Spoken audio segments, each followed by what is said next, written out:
All right, let's get right into the deep fight. We're focusing on a critical piece of defensive doctrine. Everything that happens before the main battle is joined. This is about shaping the fight forward of your main defensive line to disrupt the enemy's plan before they can even get started. Here's how we're going to break it down. First, we'll lay out the battle space geometry.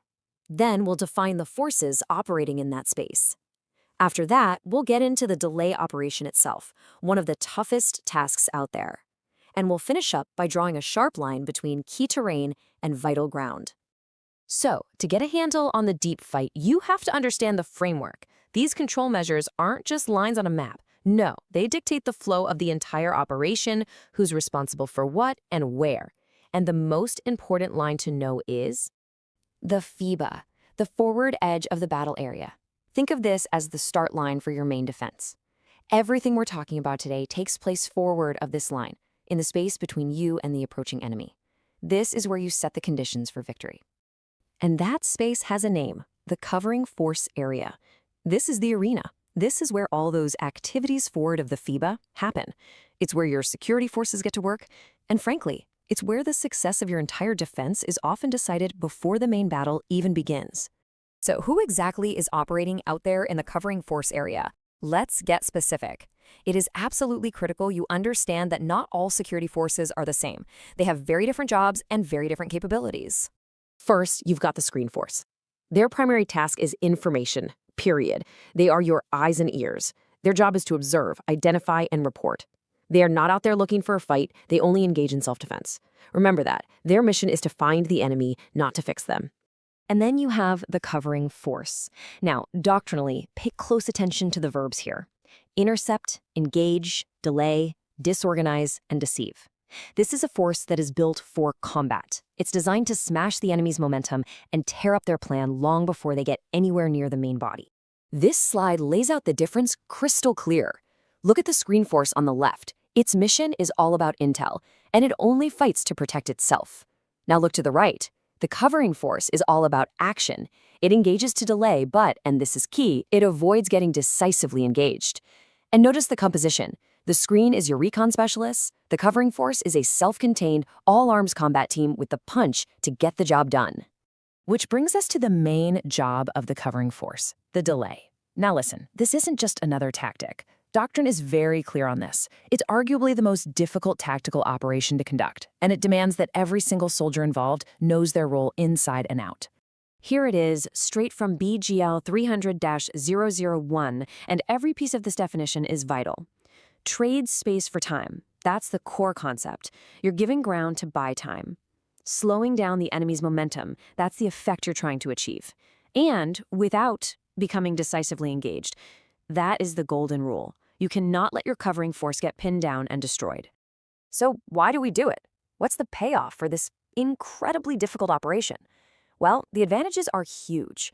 A successful delay gets you clear information on the enemy's main effort. It buys crucial time for the main defense to get set. It wears down the enemy before they even get to the real fight. It shatters their cohesion, and it sets the stage perfectly for a decisive counterattack. This phrase, right here, it just sums up the tactical goal perfectly. You're trading space for time to strip away enemy reconnaissance and force early deployment. Every time you make the enemy stop, deploy, and fight when they don't want to, you are winning. You are dictating the tempo and making them fight on your terms. Okay, let's shift perspectives. Put on your commander's hat, because how you read and use the ground is absolutely fundamental to pulling off the delay and winning the defensive battle.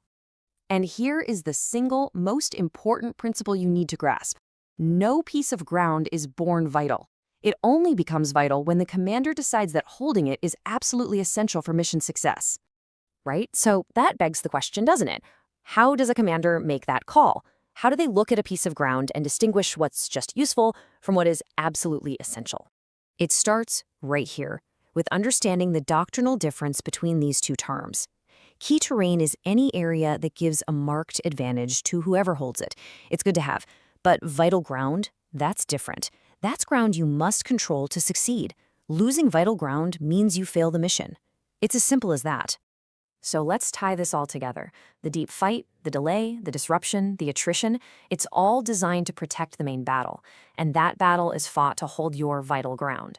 So I'll leave you with this question to think about. As a leader, how are you going to apply your understanding of the security area to protect what your commander has designated as vital? Think about that for your next offensive op. You know, a military withdrawal is one of the most complex, most dangerous operations a force can ever undertake. This isn't just a retreat, it's a precisely choreographed maneuver where success and failure are literally measured in lives. So how is it done by the book? Let's break down the anatomy of the handover. And that brings us right to the central life or death question. Imagine you're falling back. You're under pressure from an enemy. How do you pass through a line of your own soldiers who are armed, on high alert, and expecting an attack, without them mistaking you for the enemy? Let's dig in. Okay, so before any withdrawal can even happen, there's another battle that has to set the stage for it. This is the job of a unit we call the covering force. Their job isn't to hold ground forever, but to fight the battle before the main battle. Now, what's really interesting here is their mission. The covering force fights what the doctrine calls a battle of movement. They're meant to engage the enemy, slow them down, and cause as much damage as possible, all with one specific goal: to make sure that when the enemy finally hits that main defensive line, they arrive and, I'm quoting the doctrine here, dislocated and in a state of undermined cohesion. They are, in essence, the Army's shock absorbers. But once that covering force has done its job, it has to pull back, right through that main defensive line. And this is where the whole operation becomes incredibly perilous, because now you're facing two completely different dangers at the exact same time. On one side, you have the obvious threat, the enemy. They're chasing you, trying to destroy your force as you pull back. But on the other, and this is the absolutely crucial point, you have the friendly threat. The very force you are withdrawing through poses a lethal risk of what the doctrine dryly calls incidents of fratricide, friendly fire. The manuals could not be more clear on this. The need for positive control is paramount. This isn't some secondary concern, it's a primary planning factor. Misidentification during this phase is catastrophic, and the entire doctrine is built specifically to prevent it. So how do you solve this lethal problem? Well, doctrine provides a very specific named operation designed for exactly this situation. It's called the rearward passage of lines. And here it is, the official definition. A rearward passage of lines, or ARPL, is an operation in which a withdrawing unit moves through another holding a defensive position in the rear.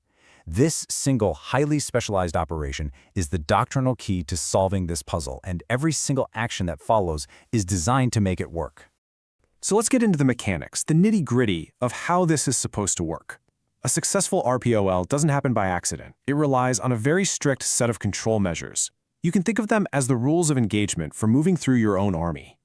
The first, and maybe the most important control measure, is establishing the handover line, or HOL. This is literally a designated line on the map. The moment the withdrawing force crosses it, the responsibility for the fight, for the battle space itself, is formally passed to the commander of the defensive force. It is the ultimate "you've got the ball now" moment. But just having a line on a map isn't enough, right? You need recognition signals. I mean, think about it. How do soldiers on the ground, in the dark, and probably under fire, know who's who? Well, it's all done through a series of really precise actions. They find a specific gap in the line and exchange a prearranged signal with a guide. That could be anything from a special radio call to a coded flash from an infrared device. The point is, it all comes down to a planned handshake between the withdrawing unit and the guides who are waiting for them. In this diagram of a patrol reentry, it does a brilliant job of illustrating the whole principle, just on a smaller scale. You can see all the core concepts right there in action. The patrol moving to a specific point, the guide coming out to meet them, and that planned route through a gap. This exact same logic, guides, gaps, and signals, is just scaled up for the entire withdrawing force. Okay, so once the withdrawing force is safely across the handover line and moving through those designated lanes, we get to the absolute climax of the operation, the formal transfer of command authority, transferring the battlespace responsibility. What's so crucial to understand here is that this transfer of responsibility, it's not automatic. It doesn't just happen because you crossed a line on a map. No, it's a deliberate action, a formal agreement made between the two commanders, the one who's withdrawing and the one who's holding the line. So how do you make absolutely sure that agreement is seamless and perfectly understood? The doctrine is clear. You get the commanders in the same room. The transfer is most effective when the two commanders are co-located, sitting in the same command post, looking at the same map, communicating face to face. That's how you eliminate any possible confusion at the most critical moment. And really, that brings us to the core takeaway. A successful passage of lines isn't about speed, it isn't about firepower, it's about meticulous control, constant coordination, and the co-location of command. These three pillars are what prevent a tactical withdrawal from turning into a total disaster. It's a stark reminder that sometimes the most complex challenges aren't about fighting the enemy, but about coordinating with your own side. Which leaves you with one final thought. What happens when even one of those pillars fails? Let's be clear about something. The defensive battlefield isn't some chaotic random space. It is a structure. It's meticulously engineered for one single violent purpose: the complete and total destruction of the enemy. This is what we call the architecture of destruction. And that brings us to the one tactical problem every single commander faces in the defense. Once the enemy hits your main defensive area, your MDA, how do you, personally, guarantee that every weapon system you have delivers its maximum punch at the exact right moment? Well, this explainer is going to give you the doctrinal blueprint to solve that very problem. All right, we're going to build this architecture in 6 phases. We'll start with the objective, which is the killing zone doctrine. Then we'll lay the foundation with obstacles. After that, we'll position the keystone, your C6 machine guns, expand the whole structure with fire support, and then draw up the final blueprint, the fire plan matrix. We'll finish with the most important part, execution, which means rehearsal and centralized control. So, let's start with the end state in mind. What is the ultimate goal of the defensive battle? Well, it all boils down to one thing: the killing zone. Doctrine is incredibly precise here. A killing zone, or a KZ, it's not just a random patch of ground. It is the specific location where you, the commander, intend to destroy an enemy force using the massed fire of all your available weapons. Think of it as the designated point of annihilation. And the doctrinal imperative? It is absolutely unambiguous. Inside that killing zone, at that decisive moment, the maximum weight of fire must be brought to bear. Not some of it, not most of it, all of it. Anything less than that is a failure of command. Okay, so how do we guarantee the enemy actually enters our killing zone and on our terms? Well, we start by laying the foundation. We shape the ground itself with obstacles. Now, an obstacle can be pretty much anything. We're talking wire, minefields, rivers, steep slopes, even buildings. Its purpose is singular: to stop, impede, slow, or divert the enemy's movement. You're forcing them onto the avenues of approach that lead them right where you want them, straight into your killing zone. Now listen up. This slide right here contains the unbreakable cardinal rule of all obstacle planning. This is a direct quote from Doctrine for a very good reason. An obstacle that is not covered by fire and observation is not an obstacle. It is a gift to the enemy. It's a ready-made piece of cover for them to use against you.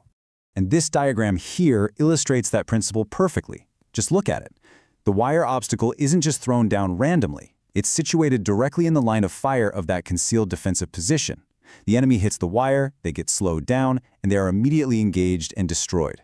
That is how you integrate the foundation into the wider architecture. With the foundation now set, we place the keystone of our direct fire plan, the C6 General Purpose Machine Gun. And its employment? Well, it requires a critical decision from you, the commander. And that decision is this constant tension between survivability and lethality. For survivability, you want that gun sighted in defilade, right? You're using the terrain to protect it from the enemy's prep bombardment and their direct fire. But for lethality, that same position has to allow the gun to achieve enfilade and grazing fire on the killing zone. You've got to maximize its beaten zone to destroy dismounted infantry. Finding that perfect spot, well, that's the art of the defense. Doctrinally speaking, the C6 is your #1 tool for destroying dismounted infantry. It's also tasked to ensure mutual support between your sections and any flanking units. And this is critical. It must be staked and elevated. That's not optional. It is the only way to make sure its capabilities are fully realized when you need them the most. So here's the crucial point. That C6 stays silent. The enemy might send probes, they might test your lines, but the C6 does not fire. Doctrine states, friendly positions must be revealed at the last possible minute. That C6 is your ace in the hole, and you do not play it until the enemy's main body is fully committed and trapped inside your killing zone. All right, now we expand this architecture beyond our own trenches. We have to integrate assets that are not under our direct command. I'm talking about mortars and artillery. This is all about synchronizing all of our fire support. You see, indirect fire is not a separate battle. Doctrine is explicit on this point. It must be closely integrated with the fire, movement, and other actions of the supported force. It's just another tool, another set of columns and beams in your overall architecture of destruction. And it has 3 specific jobs. First, attrition. Cause casualties before the enemy even gets to your position. Second, interdiction. Delay and deny them freedom of movement, which forces them into your KZ. And finally, isolation. Once the fight kicks off, you shift that fire to prevent the enemy from reinforcing their troops or, just as important, from escaping your trap. So, we have the foundation, we have the keystone, and we have the supporting structures. How do we bring it all together into one coherent plan? We create the blueprint, the fireplan matrix. Doctrine tells us this matrix is essential for facilitating your command and control. It's not just a nice-to-have. It is the master document that synchronizes every weapon, every target, and every trigger for the entire defensive battle. Constructing it is a clear 5-step process. 1. Identify and number every key weapon system you have. 2. Identify and number every target or target reference point. 3. Task your specific weapons to specific targets. 4. Document it all on range cards for every single weapon crew. And 5. The most important step of all, rehearse it. And this is what the basic structure looks like. Now, keep in mind the specific contents are going to be dictated by your unit SOPs and your mission. This is the framework. It's your job as the commander to fill it in with the data that will win the fight. Which target? Where is it? What engages it? And most critically, what is the trigger?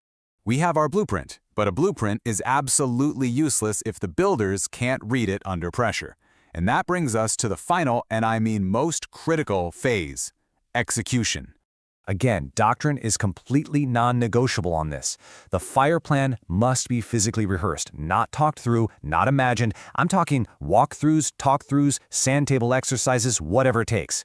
When those triggers are hit, the response must be automatic, coordinated, and violent. And that only comes to rehearsal. And who is the conductor of this symphony of destruction? You are. Control of the fire plan has to be centralized at your level, the platoon commander. Your section commanders fight their sections, but you fight the platoon. You control the timing. You control the triggers. You control the victory. So I'm going to leave you with this one question. Look at your plan. Is it a coherent structure, where every single element supports the other to achieve a single devastating effect? Or is it just a list of targets? Because only one of those is an architecture of destruction. All right, let's get right into it. Today we are breaking down the doctrine for mastering the decisive engagement, specifically how a platoon commander applies firepower in the main defensive battle. Everything we're about to cover focuses on one single objective, completely dominating the killing zone. This sentence right here, this is the bedrock of defensive fire. It is not about firing the second an enemy is in range. It's about ironclad fire discipline and the methodical, meticulous construction of an ambush. Every single action is designed to achieve total surprise and maximum violence at a moment of our choosing. Okay, here's our roadmap. We're going to cover this in 6 phases, moving from the high-level doctrine right down to the specific rates of fire you'll command in the fight itself. So first, the foundation. What exactly is the killing zone, and what is its doctrinal purpose in the defense? Let's define it. Now, listen to the precision of that language. This is the doctrinal definition. A killing zone isn't just some random patch of ground. It is a designated area where the commander's entire plan is designed to culminate. Everything, obstacles, indirect fire, direct fire, it's all built to channel the enemy into this one specific location for destruction. And this is a crucial point. The killing zone isn't just the final 300 meters in front of you. It's a complete system, a layered, integrated fire plan that starts engaging the enemy from the absolute maximum range of your supporting weapons. The fight begins long before the enemy even sees your trenches. So, how is this system actually constructed? Well, it requires the perfect synchronization of 3 critical components. These are the 3 pillars of a successful killing zone. You've got the obstacle plan to shape and slow the enemy. Then, the indirect fire plan disrupts and wears them down at range. And finally, the direct fire plan finishes the job, You have to understand these are completely interdependent. If one of them fails, the whole system is weakened. And it's really important to get the distinction between the two types of obstacles. Tactical obstacles, which are often put in by engineers, are part of the larger battlefield plan. They're there to funnel the enemy exactly where you want them. Protective obstacles, like your wire, are what you emplace yourselves for that final close-in fight to protect your trenches from a direct assault. This brings us to the ultimate integration of your fire plans, Final Protective Fire, or FPF. You can think of an FPF as your emergency brake. It's a pre-planned, on-call concentration of fire designed specifically to stop a final enemy assault from overrunning your position. It is your absolute last line of defense. Okay, now we start the engagement sequence, beginning at the outermost layer. This is where we shape the enemy. We disrupt their formation and break their momentum way before they can effectively engage us. We are talking about ranges way out here, well beyond what an individual rifleman can effectively see. The battle has already begun. The enemy is being shaped and broken up before they can even properly form for an assault. Your key players out here are your indirect fire assets and your C6 GPMG in the sustained fire role. Mortars and artillery are there to cause chaos and break cohesion. The C6, from its tripod, is reaching out to 1,800 meters, using 20-round bursts to harass and neutralize enemy forces long before they ever become a direct threat. All right, so as the enemy pushes through that initial shaping fire, we transition to the next layer of our defense. Now, this is the band where your section-level automatic weapons start to dominate. But, and this is critical, only according to the plan. Remember, we don't fire just because we can. We fire to achieve a specific planned effect. So in this zone, the C6 GPMG, now fired from its bipod, is effective out to 800 meters. It's joined by the C9 LMG at 600 meters. And if you have an Eric's detachment, this is their engagement area. Their job is to destroy armor before it can become a real threat to your rifle sections. This diagram illustrates the absolutely critical concept of grazing fire. The goal is to sight your machine guns so that cone of fire, what we call the beaten zone, is parallel to the ground. Why? Because this maximizes the danger space, ensuring that any enemy moving through that area is going to get hit. Okay, we've shaped them, we've attritted them, and we've channeled them right where we wanted them. Now it is time to spring the trap. This is the optimal range for the killing zone. And why is that? Because at 300 meters end in, every single one of your platoon's weapon systems can be brought to bear simultaneously. This is where you achieve true massed shock.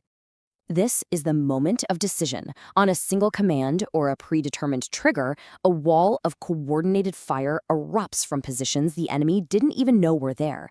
The goal is overwhelming shock and destruction, period. And here are the players. The C9s and C6s shred infantry formations. The Carl Gustav anti-armor weapons engage their priority targets. And every C7 rifle opens fire on individual enemy soldiers.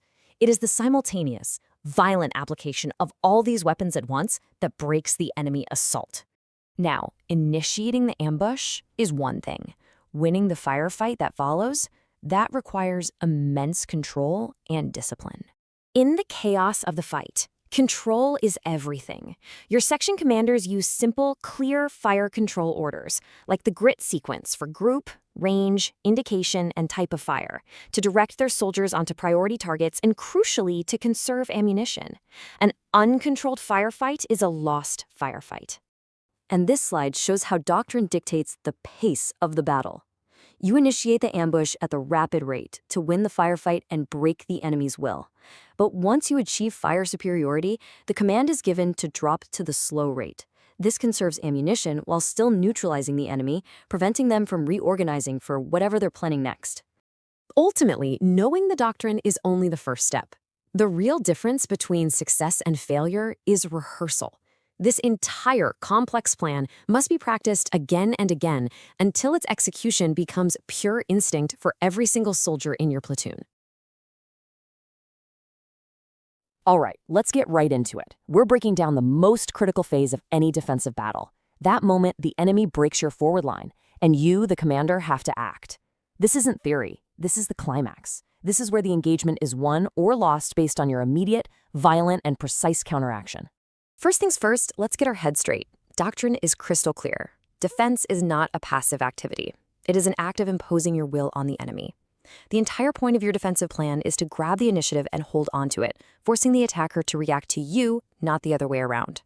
Every single action must be about making the enemy comply with your will. So, here's how we're going to break this down. First, we'll talk about the mindset, imposing will through proactive defense. Then, we'll hit the crisis point. The FIBA is breached. We'll cover your immediate options, reinforce or block, and then dig into your most decisive tool, the reserve. After that, we dissect the counterattack itself, and finally, we'll cover the absolutely crucial steps of consolidation. Okay, Section 1, Imposing Will, Proactive Defense. Look, even when you're dug in, your mindset has to be offensive. Doctrine demands maneuver, speed, and aggressiveness to shatter the enemy's will to even fight. This means you're actively sending out patrols to mess with their recce, you're using indirect fire to harass their assembly areas, and you're even launching spoiling attacks to throw them off balance. The whole idea is to steal the initiative before they can even get started. That's what we mean by imposing will through proactive action. But let's be realistic. No plan is bulletproof. The enemy's main effort hits your line and they break through. What now? Well, that brings us to Section 2, the crisis. Your FIBA has been penetrated. And what is the FIBA? It's the forward edge of the battle area. But it's more than just a line on a map. Think of it as the tripwire. It's the designated line that, once crossed by the enemy, triggers the counter moves phase of the battle. It's the alarm bell telling you things are about to get very, very violent. And the doctrine on this is completely unambiguous. When the enemy gets inside your main defense area, you have two jobs: block the penetration immediately and then destroy that force. There's no waiting. There's no hesitation. This is the moment for decisive action, and you're the one who has to initiate it. This brings you to your immediate tactical choices for sealing penetrations in the FIBA. So let's talk Section 3. Your first response: reinforce or block. You have two options, and you have to make the right call. Reinforcement means you're feeding more combat power into a fight that's already happening. You're trying to overwhelm the enemy right at the point of contact. Blocking, that's different. That's when you deploy a fresh, uncommitted force to build a new wall and stop a breakthrough cold. You're not just feeding a fight, you're containing the breach to set up a counterattack. Deciding to commit a blocking force is a huge call. You have to rapidly assess the enemy's strength, their speed, and where you think they're headed. Then you have to weigh that against your own forces. Where's your blocking force? How big is it? How fast can it move? And critically, how much time does it have to get into position? A good block stops the enemy's momentum dead in its tracks and fixes them, making them a perfect target for your counterattack. And to execute that counterattack, you have one primary tool that you've been holding on to for this exact moment. That's Section 4, the reserve, your decisive tool. The entire defensive battle builds to this one moment, employing the reserve to deliver the killing blow. Everything your forward troops have done, fixing, containing, blocking, it's all been to create the perfect window for you, the commander, to commit this force at the time and place of your choosing. Now, this decision has to be fast, but it can't be reckless. Your reserve is your ace in the hole. Once you play it, it's gone. It's incredibly hard to pull it back or give it a new task. You've just lost your main way to influence the fight. That's why doctrine is so strict. The second your reserve is committed, you must start planning to build a new one, no matter how small, from whatever you have left. So now, we're at the main event, Section 5, the counter-attack. You've got two flavors, hasty versus deliberate. This is the offensive punch that destroys the enemy penetration and is your first step towards reestablishing the defensive posture. As the commander, you have a critical choice to make, and it's going to define everything that happens next. Are you going to go hasty, or are you going to go deliberate? Are you trading preparation for speed, or are you trading speed for overwhelming power? The situation on the ground dictates the answer. Let's break it down. A hasty attack is all about speed. You're trying to exploit a fleeting opportunity. Maybe the enemy is disorganized or refueling. It relies almost entirely on your unit's SOPs and battle drills to work. A deliberate attack is the exact opposite. You're trading speed for meticulous preparation. You use this against an enemy that's had time to get set. This involves detailed battle procedure and a fully planned, coordinated fire plan. One seizes a moment, the other shatters a stronghold. And let's be absolutely clear on one thing. It doesn't matter which one you choose. Once the decision is made, the counterattack is launched with the full force of every available resource you have to guarantee success. This is not a probe. This is the decisive blow, executed with maximum violence of action to destroy the enemy. But winning the firefight is not the end of the battle, not even close. Welcome to Section 6, winning the aftermath through consolidation and reorganization. The second that objective is taken, or that enemy assault breaks, a new clock starts ticking. Consolidation begins immediately, and every single activity has to be done with maximum speed and aggression. You do not pause, you do not rest, you just paid for the initiative in blood, and you are not going to lose it now. And this isn't just a concept, it's a drill. Step 1, redistribute ammo. You need to be ready for contact now. 2, get your casualties and any prisoners out of there. Clear the decks. 3, receive and position reinforcements. 4, start fixing your defenses and obstacles. And 5, on order, get clearing patrols out to make sure the area is secure. The exact sequence and details, they're executed in accordance with established unit SOPs. Why the rush? It's simple. Doctrine tells us to expect an immediate enemy counterattack at this stage. You can bet they're going to try and retake the position while they think you're vulnerable. Your speed and consolidation is what determines if you're ready for them or not. So, there you have it.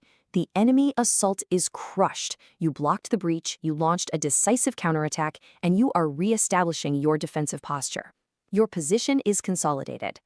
Now, as the commander on the ground, what's your next move?